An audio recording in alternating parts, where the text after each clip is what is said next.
ఒక చిన్న తీర ప్రాంత గ్రామంలో పీటర్ అనే మత్స్యకారుడు ఉన్నాడు. అతను దేవునిపై లోతైన విశ్వాసం కలిగి ఉన్నాడు. తన కుటుంబ పోషణకు సరిపడా చేపలను దేవుడే అందిస్తాడని విశ్వసిస్తూ ప్రతిరోజు తన చిన్న పడవలో సముద్రానికి బయలుదేరేవాడు. ఒకరోజు ఒక భయంకరమైన తుఫాను వచ్చింది. గాలి భయంకరంగా వీచింది మరియు అలలు ప్రమాదకరంగా ఎగిసిపడ్డాయి. పీటర్ పడవ తిరగబడిపోతుంది. అతను ప్రాణాపాయ స్థితిలో ఉన్నాడు. అప్పుడు అతను విశ్వాసంతో ఇలా ప్రార్థించాడు: ప్రభువా, దయచేసి నన్ను మరియు నా పడవను రక్షించండి.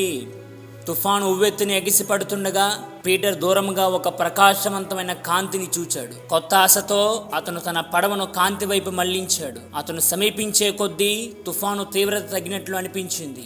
అతను కాంతి మూలానికి చేరుకున్నప్పుడు వేరే మత్స్యకారుడు ఒక పెద్ద పడవలో పీటర్ను రక్షించడానికి ప్రయత్నిస్తున్నాడు. తుఫాను సద్దుమణిగింది.